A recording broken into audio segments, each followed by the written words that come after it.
Acabamos de ouvir uma mensagem sobre o começo da vida do apóstolo Paulo, e eu quero agora convidar você para abrir sua Bíblia comigo, na segunda carta de Paulo a Timóteo, para olhar o final da vida de Paulo.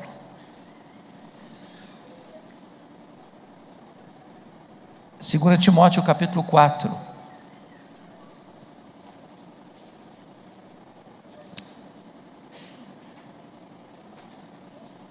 Segundo Timóteo capítulo 4, versos 6 a 18. Antes de ler esse texto, é muito importante entender que esta foi a última carta que o apóstolo Paulo escreveu, e ele a escreveu da sua segunda prisão em Roma. Ele a escreveu já como um homem sentenciado à morte. Ele a escreveu da masmorra marmetina, aguardando o dia da sua execução. Essas são as últimas palavras de Paulo registradas na Bíblia antes do seu martírio. Este que foi um discípulo de Cristo, um apóstolo de Cristo, um plantador de igrejas, um homem que pôde dizer como discípulo: sede meus imitadores como eu sou de Cristo. E ele escreve para Timóteo, que estava em Éfeso, abrindo seu coração, mostrando as dores da sua alma, retratando o drama que ele está vivendo.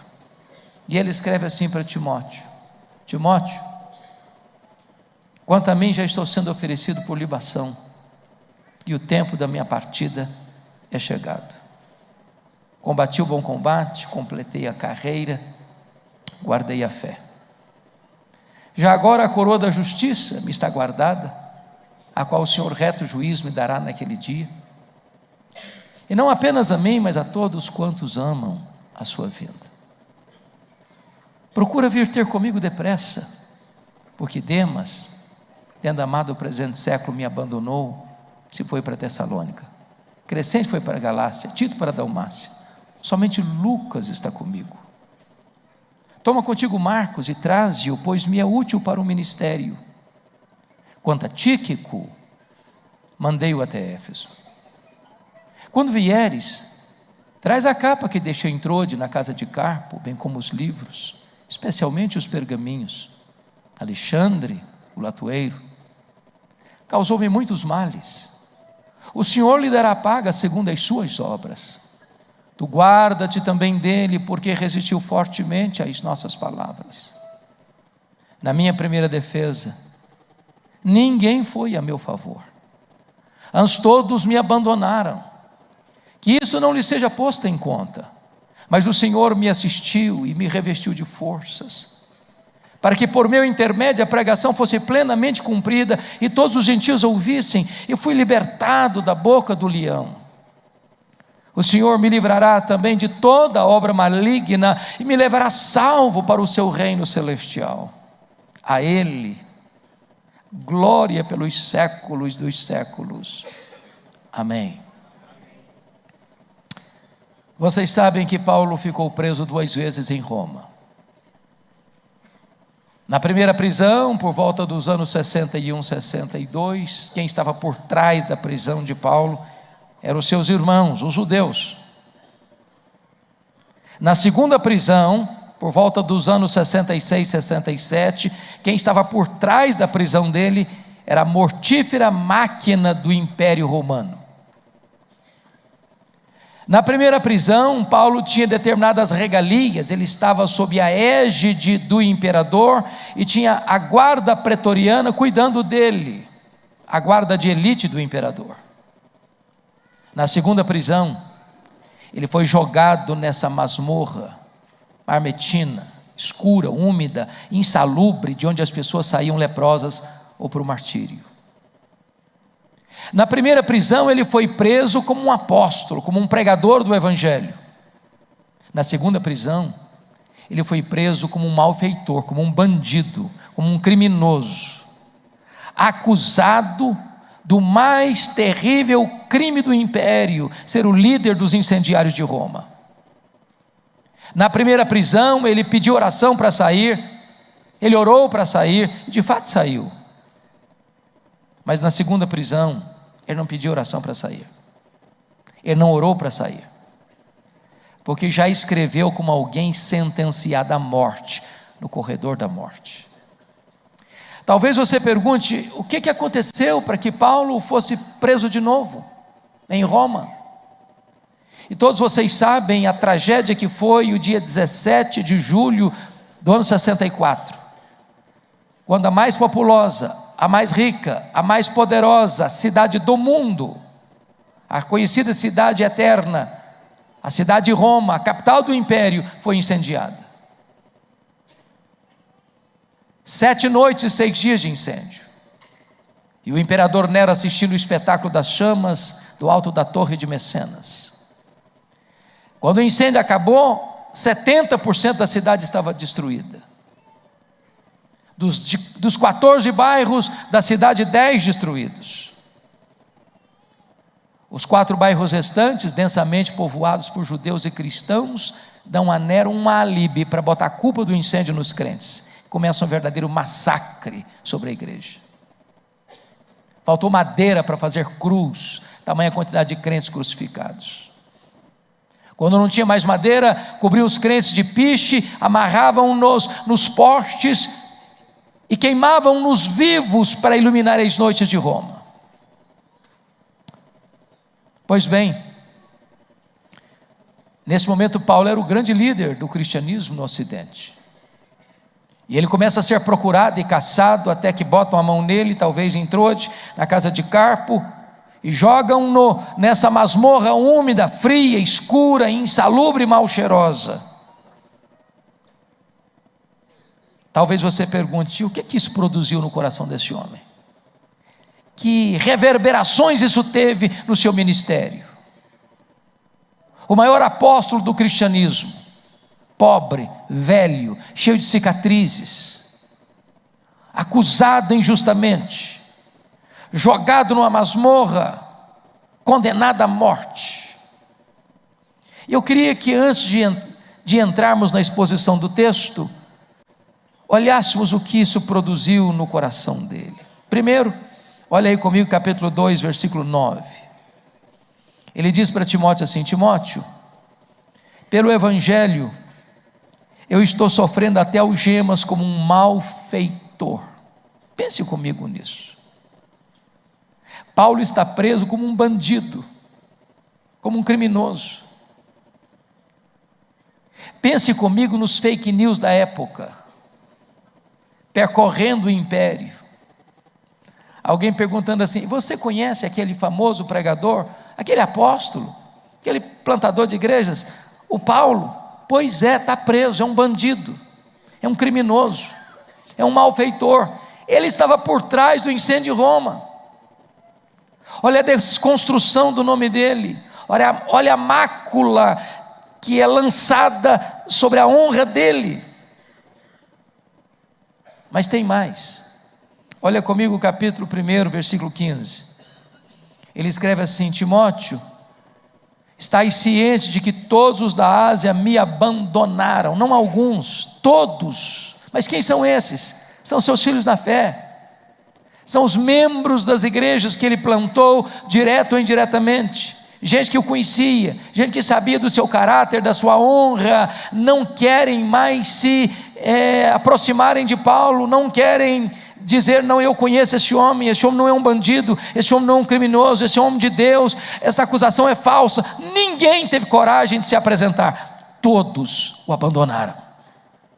Olha o estrago emocional que isso produz na vida de um ser humano. Mas tem mais. Olha comigo capítulo 1, versículo 8.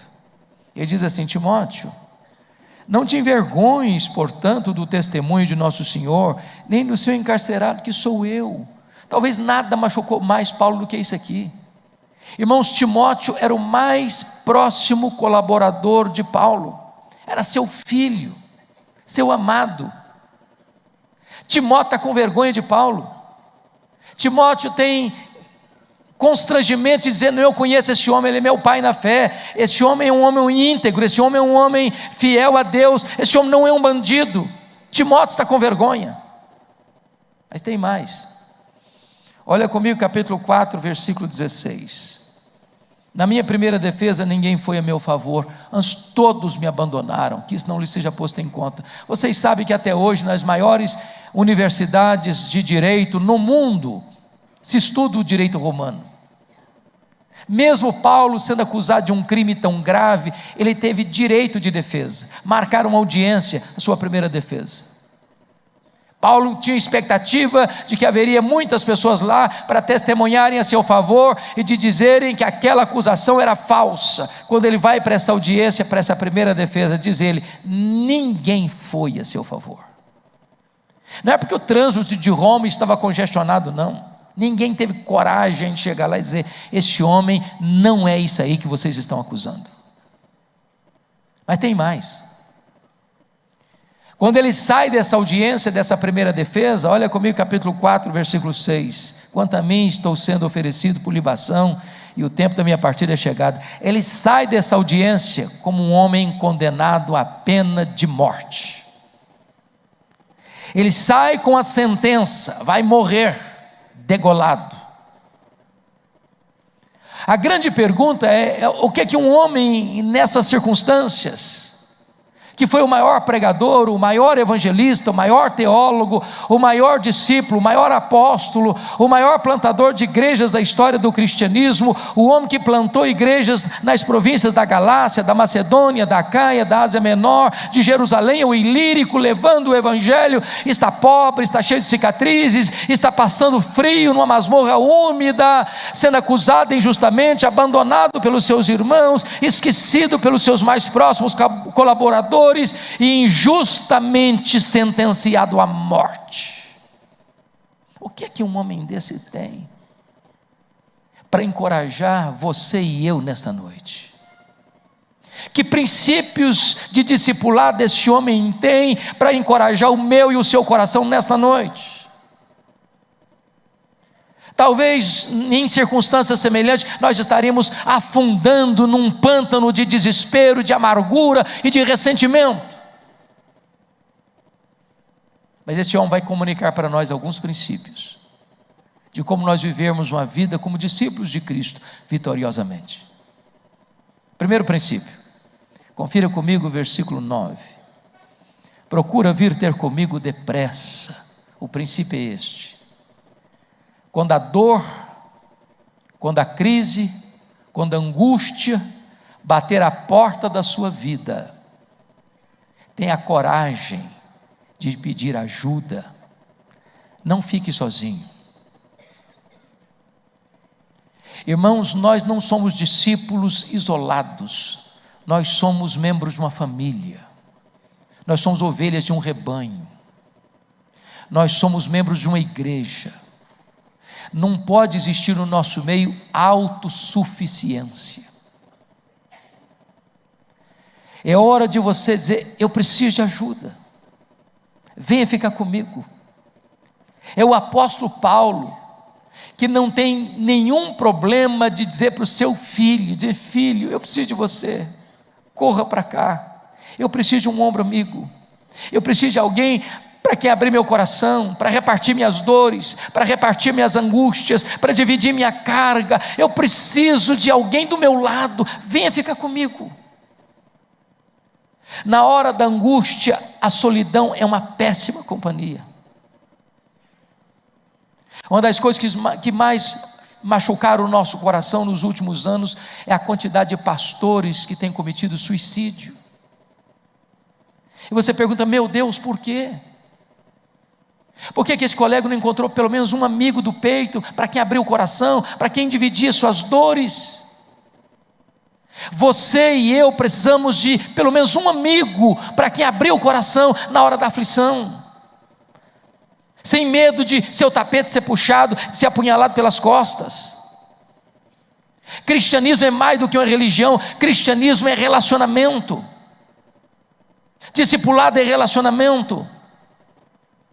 E nós precisamos uns dos outros. Não existe crente isolado, não existe crente autossuficiente, não existe crente que se basta a si mesmo. Nós precisamos de ajuda. Segundo princípio, confira comigo o versículo 10. Porque Demas, tendo amado o presente século, me abandonou. O princípio é esse.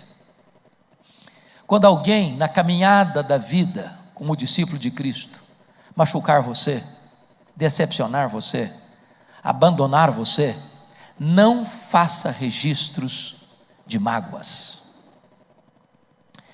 Irmãos, isso é um fato, não é uma possibilidade. As pessoas vão nos decepcionar. E nós vamos decepcionar as pessoas. A questão não é o que as pessoas vão fazer conosco. A questão é como nós vamos reagir a isto. Se você não lidar bem com essas questões, você vai perder a alegria, você vai perder o foco, você vai perder o apetite, você vai perder o sono, você vai perder a paz. Você vai adoecer emocionalmente. Um dos livros que mais abençoou a minha vida foi o livro Em Busca de Sentido, do Viktor Frankl, pai da logoterapia. Ficou preso num campo de concentração nazista e sobreviveu. Ele diz duas coisas interessantíssimas. Ele diz que as pessoas que sobreviveram nos campos de concentração não foram aquelas que lutaram para sobreviver. Foram aquelas que, inobstante a tragédia, lutaram para ajudar outros a sobreviverem. Vida cristã não é uma vida egoísta, focada e centrada no eu, mas é uma vida focada em Cristo e no outro. Quando você cuida de gente, Deus cuida de você. A segunda coisa que ele diz nesse livro que marcou minha vida, é que a única coisa que ninguém pode tirar de você, é o direito que você tem, a liberdade que você tem, de não permitir que as pessoas determinem o que você vai sentir, ou reagir com o que elas fizeram com você. Elas podem tirar sua liberdade, elas podem tirar seus bens, elas podem tirar sua família, elas podem tirar sua capacidade de ir e vir, mas elas não podem tirar de você a escolha que você vai fazer, da reação que você vai ter com elas. Elas machucam você, você abençoa elas. Elas falam mal de você, você fala bem delas. Elas perseguem você, você ora por elas. Isso é ser um discípulo parecido com aquele que é o nosso mestre. Se alguém te fere uma face, dá outra. Se alguém te força uma milha, vai duas. Se alguém te quer a capa, dê a túnica também. Eu sei que não é fácil ser abandonado em área nenhuma da vida. Nem pelo namorado, nem pela namorada, nem pelo noivo, nem pela noiva, nem pelo marido, nem pela esposa, nem pelo patrão, nem pelo empregado, nem pelo amigo, nem pelo sócio, nem pelo irmão da igreja, nem pelo pastor. Se você guardar reminiscências amargas por causa dos abandonos que você vai enfrentar na caminhada da vida, você perde a alegria. Então, irmão, em nome de Jesus, põe o pé na estrada e prossiga. Terceiro princípio, olha comigo o versículo de número 13, versículo 11, está escrito na parte B: toma contigo Marcos e traze-o, pois me é útil para o ministério. O princípio é esse: você e eu somos sujeitos a falhas, a erros, e quando nós reconhecermos nossas falhas e erros, temos que ter coragem de pedir perdão. E eu quero explicar o versículo 11 à luz de mais dois versículos. Para você entender o que Paulo está dizendo aqui, traz contigo Marcos, porque ele me é útil para o ministério. Você tem que entender mais dois versículos. O primeiro deles é Atos 13:13. Diz a Bíblia que quando o Espírito Santo ordenou à igreja de Antioquia da Síria para separarem Barnabé e Saulo para a obra missionária, esse jovem João Marcos foi com eles, como auxiliar dos dois missionários. Diz a Bíblia que em Perge da Panfilha, esse jovem abandonou os 2 missionários e retornou para Jerusalém.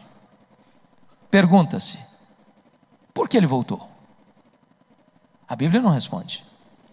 Mas nós podemos fazer 3 inferências, pelo menos lógicas. Primeira delas, ele era muito jovem e pensou que missões fosse turismo. Quando percebeu que não era, se decepcionou. É uma possibilidade. Segunda possibilidade, quando ele saiu de Antioquia, o líder da caravana era o Barnabé, seu primo. Lá em Pafos, muda a liderança. Agora não é mais o líder Barnabé, mas Paulo. Ele deve ter pensado, sobre a liderança do meu primo, eu tinha coragem de ir, na liderança do Paulo eu não vou não. Segunda possibilidade. Terceira possibilidade, eu creio nessa. Está escrito em Gálatas capítulo 4, versos 14 a 18, que Paulo pregou o evangelho pela primeira vez na Galácia do Sul, Antioquia da Pisídia, Icônio, Derbe e Listra, por causa de uma enfermidade física. Que enfermidade física era essa? Que o próprio Paulo chama em 2 Coríntios 12:7 de um espinho na carne, mensageiro de Satanás, para lhes bofetear, a fim de que ele não se ensoberbecesse. Então a notinha de rodapé. O espinho na carne de Paulo veio de Deus ou de Satanás? E a resposta óbvia é, veio de Deus. E como é que você sabe? Por causa do propósito, para ele não se ensoberbecer. Você tem dúvida que Satanás luta o dia inteiro para você ser um balão, um pavão, soberbo? Ora, mas se o espinho na carne veio de Deus, como é que Satanás batia na cara dele com esse espinho? É porque isso é o papel de Satanás. Quando a providência de Deus é carrancuda, Satanás bate na sua cara com o seu sofrimento. E pergunta, está vendo aí, você não está passando por isso? Nessa magrela toda, nessa dificuldade toda, problema financeiro, problema de saúde, problema de família, problema disso, problema daquilo. Se Deus amasse você, você não estava nessa. Satanás quer jogar você contra Deus e dizer para você que se você ama Deus e Deus ama você, você não vai ter luta. Jesus nunca prometeu isso para nós como discípulos, ele prometeu estar conosco todos os dias até a consumação dos séculos.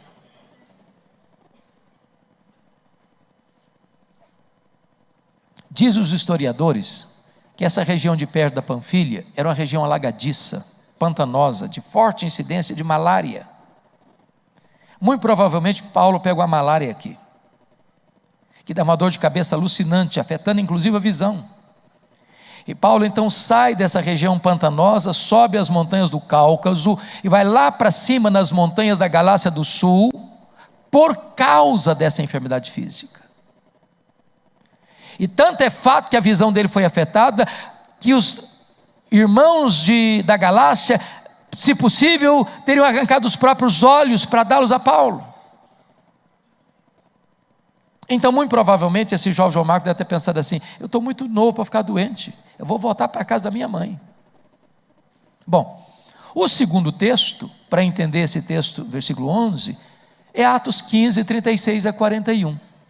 Depois da primeira viagem missionária, depois do relatório à igreja de Antioquia, depois do concílio de Jerusalém, resolvendo o problema doutrinário da igreja, diz o versículo 36 que Paulo chega para Barnabé e diz, Barnabé, vamos voltar para a segunda viagem missionária? Barnabé diz, vamos sim, Paulo, só um detalhe, o meu primo, o Marcos, ou João Marcos, quer voltar com a gente.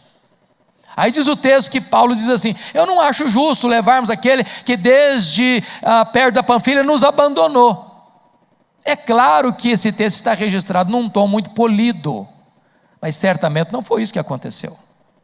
Eu vou tentar parafrasear. Vou. Eu acho que foi mais ou menos o seguinte.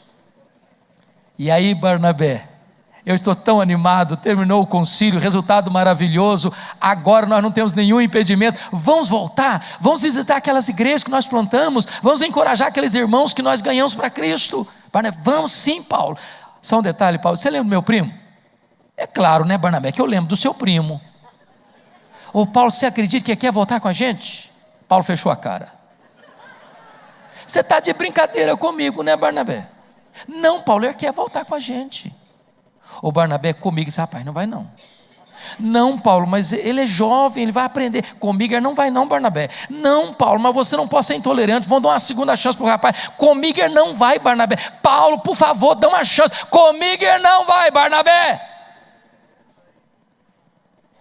Houve tal desavença entre eles por causa desse rapaz, que eles não caminharam juntos mais. Paulo pegou o João Marcos e descartou. Não fora Barnabé para investir nele, eu não sei o que teria acontecido com aquele moço. Paulo foi para outra direção, Barnabé pegou o Marcos, foi para Chipre, mais tarde Pedro discipulou o Marcos. Marcos foi uma bênção, escreveu o primeiro evangelho. Paulo também foi para outras regiões, Deus abençoou, e aí ele foi preso, foi açoitado, enfrentou naufrágio, tanta luta. Agora Paulo está preso, numa masmorra, no corredor da morte, fazendo uma faxina na alma. Lembrou do Marcos. Aí ele escreve para Timóteo: Timóteo, meu filho, quando você vier, traz o Marcos com você. Ele me é útil para o ministério. Sabe o que Paulo está nos ensinando aqui, irmãos? Você nunca é tão grande como quando você é humilde. Você nunca perde a sua autoridade espiritual por reconhecer seus erros e pedir perdão. Você precisa construir pontes de reconciliação, onde um dia você cavou abismos de mágoas. Não tem discipulado vitorioso se você na caminhada da vida deixa pessoas feridas, caídas na estrada da sua história. É preciso ter coragem e humildade para reconhecer o erro e pedir perdão. Para dizer para as pessoas que um dia você descartou da sua vida: eu preciso de você, eu não posso morrer antes de reclinar minha cabeça no seu peito e dizer que você é tão importante para a minha vida. Quarto princípio, olha comigo por favor, versículo 13. Quando vieres, traz a capa que deixei em Troade, na casa de Carpo, bem como os livros, especialmente os pergaminhos. O princípio é este: por mais dolorosa que seja a realidade que você esteja vivendo hoje,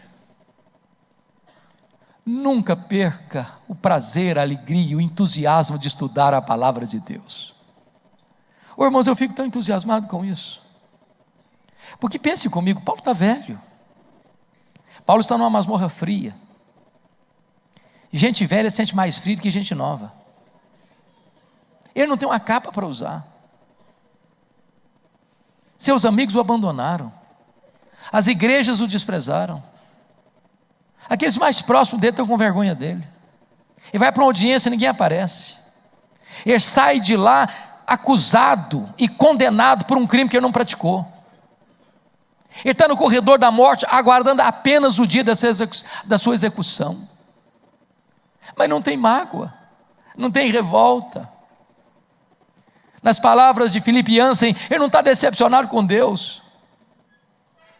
Aí ele escreve para o seu filho Timóteo: Timóteo, quando você vier, filho, traz os meus livros, mas especialmente traz os meus pergaminhos, porque eram as cópias das escrituras. Enquanto eu tiver um fiapo de vida, eu quero estudar a palavra. Enquanto eu tiver fôlego de vida, eu quero aprender mais de Deus, eu quero conhecer mais a Deus, eu quero me aprofundar mais na palavra de Deus. Irmãos, quantas vezes nós estamos vivendo e não temos prazer na Bíblia? Paulo está morrendo, quer conhecer mais a palavra. Um discípulo é alguém que se alimenta da palavra, alguém que ama a palavra, é alguém que se debruça sobre a palavra, é alguém que tem prazer na palavra, é alguém que abre a Bíblia, não para fazer um estudo bíblico apenas, para fazer um sermão apenas, como um pastor há poucos dias ligou para mim com lágrimas nos olhos e disse: pastor Hernandes, sabe o que eu me tornei? Apenas um profissional da religião, apenas um fabricante de sermão e nada mais. Esse livro não fala mais comigo, esse livro não tem mais nada a ver com o meu coração ardente. Aquilo que um dia eu experimentei acabou, cessou, secou. Precisamos pedir um reavivamento, irmãos, no nosso coração, de amor às escrituras, de amor à palavra, de entrarmos na palavra, não como profissionais da religião, para fazermos uma exegese, para discutirmos ideias teológicas, mas entrarmos neste livro como alguém que tem fome de Deus, que tem sede do eterno, que tem prazer nas coisas do céu, que tem deleite em ter comunhão com Deus eterno, que quer ouvir a sua voz.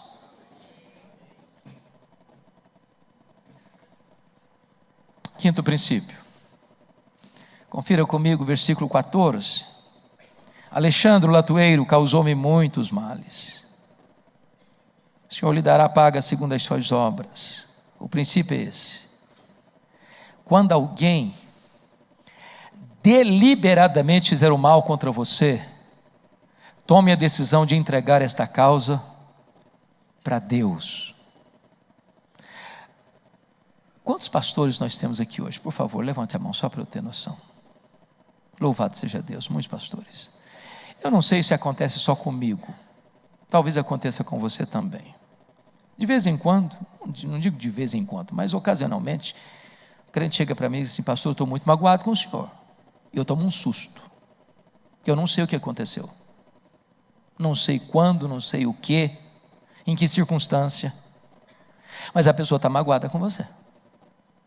Lembra aquele dia que você chegou na igreja? Tinha um grupinho assim: ô fulano, ô Beltrano, tudo bem, tudo bem, tudo bem, tudo bem? Você falou com quase todo mundo, mas esqueceu um. Passou reto.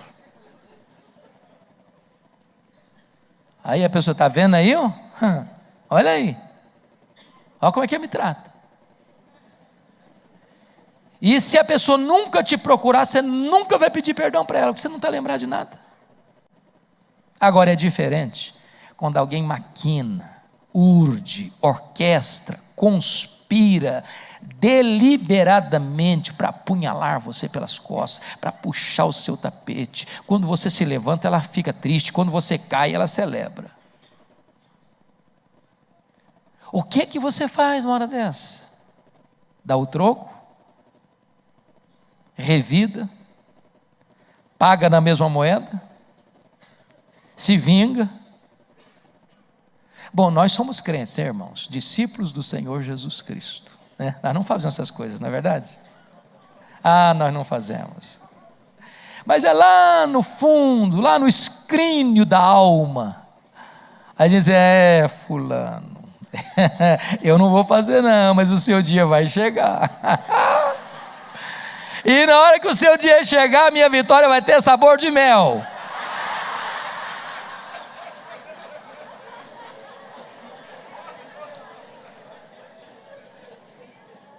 Aí o dia chega, entendeu?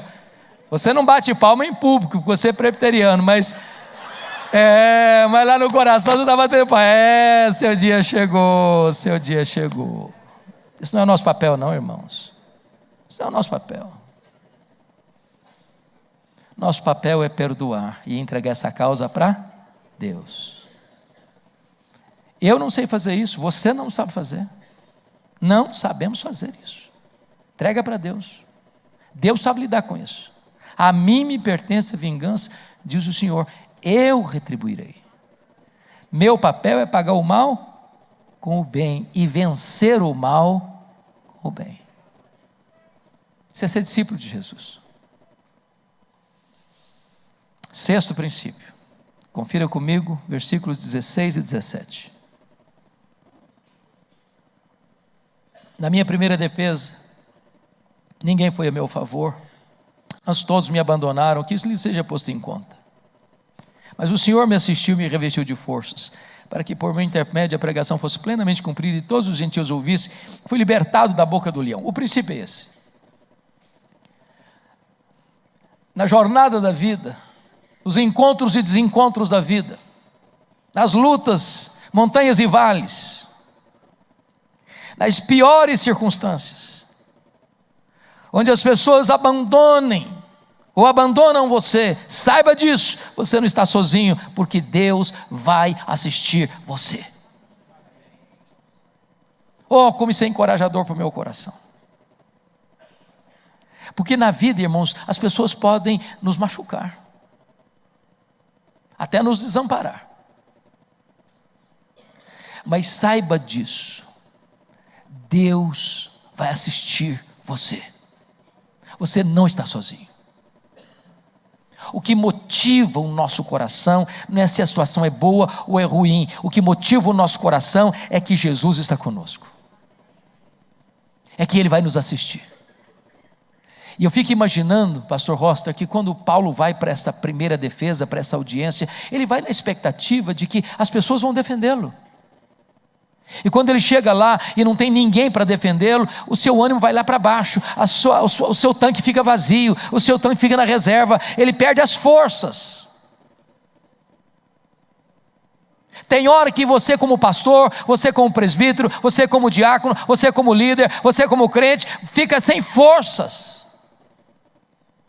Mas o texto diz: mas o Senhor me assistiu e me revestiu de forças. É Deus quem assiste, é Deus quem reveste de forças. E você vai indo de força em força. E Deus pega você pela mão direita, guia você com o seu conselho eterno, e depois recebe você na glória. Você tem bondade, você tem misericórdia, acompanhando você todos os dias da sua vida. E quando a jornada terminar aqui, você vai habitar com Ele eternamente. Você não está sozinho, você tem dono, você tem pai, você tem família, você tem gente que ama você, você faz parte de um rebanho, de uma igreja, de uma família, a família de Deus. Você não está sozinho. Sétimo princípio, confira comigo o versículo 21, ele diz assim, nós não chegamos a ler, vamos ler agora: apressa-te a vir antes do inverno. Se você notou, ele encerra o assunto no versículo 18 com um amém. O que segue daí é como se fosse um pós-scriptum. Lembrei de algumas coisinhas, mas deixa eu anotar aqui. Ele já tinha dito no verso 9 assim: procura vir ter comigo depressa. Mas isso é vago. O que é depressa? O que é depressa para um pode não ser depressa para o outro. Então ele se lembra que é preciso dar um detalhe para Timóteo. Meu filho, quando eu falo para você vir depressa, eu quero dizer uma coisa: venha antes do inverno. Mas por que ele diz isso? Para entender isso aqui, tem que entender Atos 27, a partir do versículo 9. Quando ele foi para Roma na primeira prisão, ele disse para o comandante do navio: não é seguro embarcarmos, o inverno está chegando, não é prudente, não se navega com segurança. Não escutaram o conselho de Paulo, embarcaram assim mesmo, enfrentaram um terrível naufrágio. O que Paulo está dizendo é mais ou menos o seguinte: esse é o princípio. O que você precisa fazer, faça hoje, porque amanhã pode ser tarde demais. O que Paulo está dizendo para Timóteo é o seguinte: Timóteo, vem antes do inverno, meu filho. Sabe por quê? Se você esperar os 3 meses de inverno passar para você vir, quando você vier, não estou mais aqui não, o dia da minha execução já terá acontecido, e aí eu não estou mais aqui não. Se você quer estar comigo, se você quer vir me ajudar, se você quer vir estar do meu lado, então vem agora, ou então não adianta vir depois do inverno não, meu filho. É hoje ou não adianta mais. Isso é um princípio. Tem coisas na vida que ou você faz hoje, você nunca mais vai ter chance de fazer no futuro. Você quer dizer para sua mulher, para o seu marido: eu te amo? Fale hoje. Você quer botar os filhos no seu colo e dizer: meu filho, minha filha, não importa a idade deles, eu te amo? Faça isso hoje. Quem tem pai e mãe vivos aqui ainda, por favor? Pai e mãe vivos, que privilégio vocês têm. Que privilégio vocês têm. Se seus pais moram longe, pelo menos uma vez por semana, faça-me o favor, dá uma ligada. Faça-me o favor, dá uma ligada. Para dizer o quanto vocês os amam. Se você precisa fazer uma visita para alguém, faça hoje. Você tem que visitar alguém que está doente, faça logo. Se você tem que enfiar a mão no bolso e dar uma oferta para alguém necessitado, faça isso logo. Amanhã pode ser tarde. Eu não sei quanto a vocês, há 2 coisas que me chocam muito na cultura brasileira com relação aos nossos funerais. A primeira coisa que me choca nos nossos funerais é que eu nunca vi ninguém ser tão elogiado como o defunto. Nunca vi. A grande pergunta é se a pessoa que está no caixão ali escutou alguns daqueles elogios em vida. Quando o jornalista Ricardo Boechat sofreu esse acidente, veio a óbito, aqui perto de São Paulo, a televisão brasileira, em todos os canais, passaram o dia inteiro fazendo elogio a ele. Eu não sei se ele escutou pelo menos 10% daqueles elogios em vida, porque depois de morto não escuta mais. Você tem que elogiar alguém, elogie em vida. Ah, mas tem crente muito espiritual que diz, não, pastor, esse negócio de elogiar é fria, isso é furada, isso é perigoso, a pessoa fica orgulhosa. Meu irmão, o que a Bíblia proíbe é hipocrisia, isso é proibido, é sentir uma coisa e falar outra. Mas uma palavra boa, oportuna, abençoadora, é como bálsamo no coração. A segunda coisa que me choca na nossa cultura, nos funerais, é que morto recebe mais flores do que vivos. Dá para entender isso? Dá para entender? Ô, gente, eu fui num funeral em Vitória certa feita, eu contei 86 coroas de flores. Contrataram um caminhão só para levar as flores. E eu fiquei do lado olhando. Coitado, fulano, não consegue cheirar um botão de rosa mais, para que tanta flor para ele? Mas você sabe por que os mortos recebem mais flores do que vivos? É porque a voz do remorso é maior do que a voz da gratidão. Você tem que mandar flor para alguém, manda em vida. Eu sei que aqui tem homens maravilhosos, os homens presbiterianos são muito virtuosos, né? Muito. As mulheres são muito gratas. Aquele marido que traz flor para a esposa de vez em quando, não é assim mesmo? Nunca esquece a data do aniversário de casamento. Que tem marido também que é pão duro. Você conhece marido pão duro? Que é cara que nunca passa numa floricultura para levar um buquê de flores para a esposa. Sabe o que acontece? No dia que a abençoada morre, ele vai na floricultura e encomenda uma coroa grande, grande, e nem pede desconto, nem pede desconto. Mas ela não vai ficar emocionada com isso não. Você tem que dar flor para alguém, dê em vida. Você tem que encorajar alguém, encoraje em vida. Você tem que fazer uma visita para alguém. Irmãos, olha que coisa curiosa, às vezes você tem um parente que está doente, você não vai lá visitar, não vai visitar. O telefone toca 3 horas da madrugada, o fulano morreu, você sai de casa debaixo de tempestade e vai igual um desesperado. Não é porque você é uma pessoa, não, é remorso. Você tem que fazer alguma coisa, faça enquanto é tempo. Venha antes do inverno. 8º e último princípio. Olha comigo o versículo 18, a parte B. Ele diz assim: a Ele, ao Senhor Jesus, glória pelos séculos dos séculos. Amém. E o princípio é este: a melhor maneira de você encerrar uma carreira é dando ao Senhor Jesus toda a glória. Oh, irmãos queridos, eu fico imaginando o que Paulo escreveu aqui no capítulo 4, versos 6 a 8. Porque Paulo está preso, aguardando o dia da sua execução. Esse dia chega. Mas esse homem não está em crise. E por que ele não está em crise? Porque ele já fez uma avaliação, primeiro, do seu passado. Olha a avaliação que ele fez do seu passado no versículo 7. Combati o bom combate, completei a carreira, guardei a fé. Se você notou, todos os verbos estão no passado.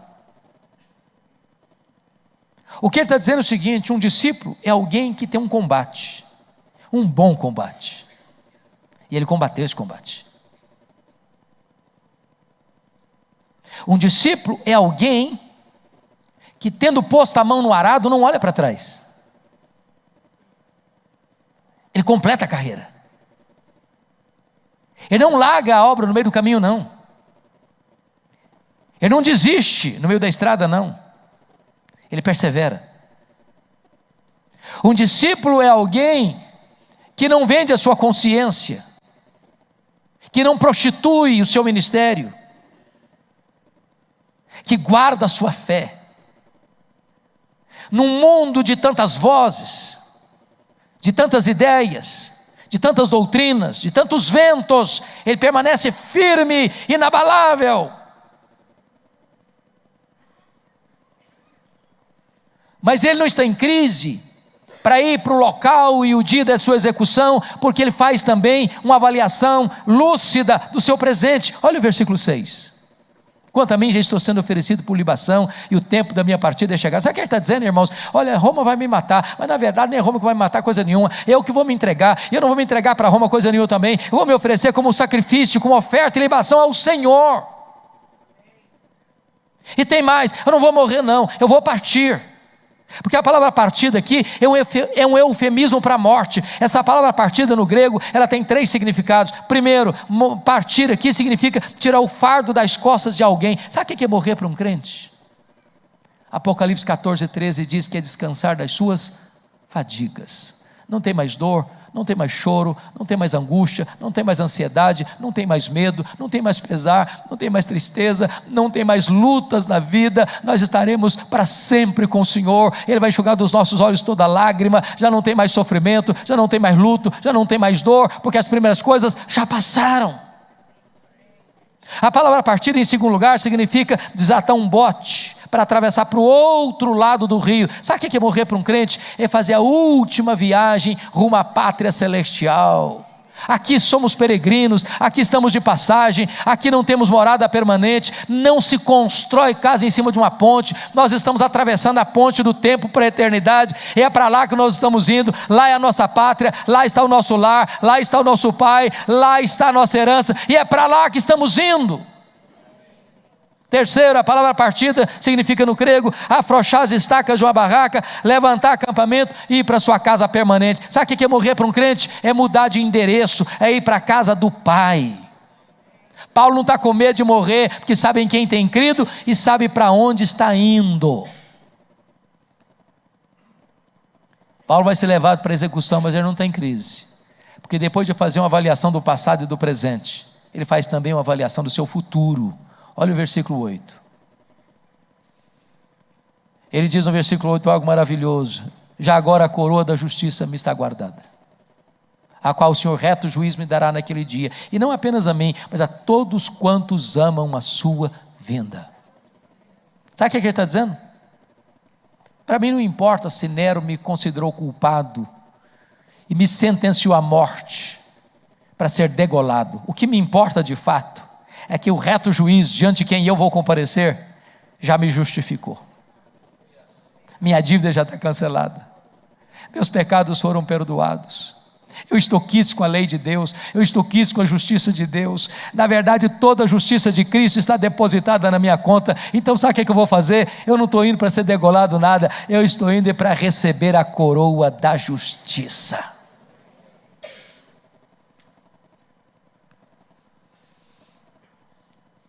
Oh, amados irmãos, as últimas palavras que eu tenho de Paulo na sua vida, antes de dizer amém e fechar as cortinas, são essas palavras: a Ele, ao Senhor Jesus, glória pelos séculos dos séculos. Eu não sei o que Deus reserva para nós, se lutas, se provas, se vales, se perseguições, se açoites, se naufrágios, se prisões, se algemas. Mas a melhor maneira de encerrar uma carreira é fazer o que Paulo fez: dizer a Ele, ao Senhor Jesus, glória pelos séculos dos séculos. A minha oração é que Deus nos encha com o poder da sua graça, com o poder do seu Espírito, porque o que ouvimos agora na primeira mensagem é que desde que o Senhor Jesus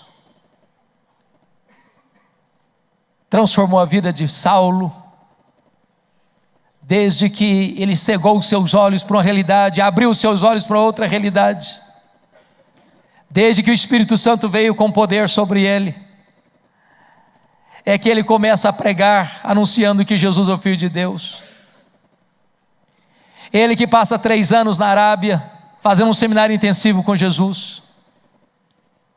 Ele que retorna para Damasco e prova que Jesus Cristo é o Messias. Ele que sobe para Jerusalém e é perseguido lá, e Deus diz: vai embora que eles não vão te ouvir. Ele que é arrancado de lá e levado para a terra dele, Tarso, onde fica 10 anos no molho. Ele que é chamado para a obra missionária e enfrenta lutas, e é apedrejado e é arrastado como morto em Listra. Ele que volta para a segunda viagem missionária e é preso e açoitado em Filipos, é escorraçado em Tessalônica, é enxotado em Bereia, é chamado de tagarela em Atenas, é chamado de impostor em Corinto e enfrenta feras em Éfeso na terceira viagem. Ele que leva uma oferta para os pobres da Judéia e é preso e fazem voto para matá-lo. Este homem que enfrenta cadeias, este homem que enfrenta prisões, este homem que enfrenta açoites, este homem que enfrenta apedrejamento, este homem que enfrenta tantas lutas e provas na vida. Este homem que chega ao final da sua história, pobre e cheio de cicatrizes, e abandonado e acusado injustamente, condenado à morte, que tinha motivos talvez humanos para ficar amargo, para ficar ressentido e para se revoltar com todas as providências carrancudas que vieram sobre ele. Ele entendeu que havia uma face sorridente de Deus para ele, e ao fechar as cortinas da sua vida, ele diz a ele, ao Senhor Jesus, glória pelos séculos dos séculos. Ele é decapitado, mas tomba na terra como um mártir, e certamente é recebido no céu como um príncipe. É este discípulo de Jesus que diz para você e para mim: sede meus imitadores, como eu sou de Cristo.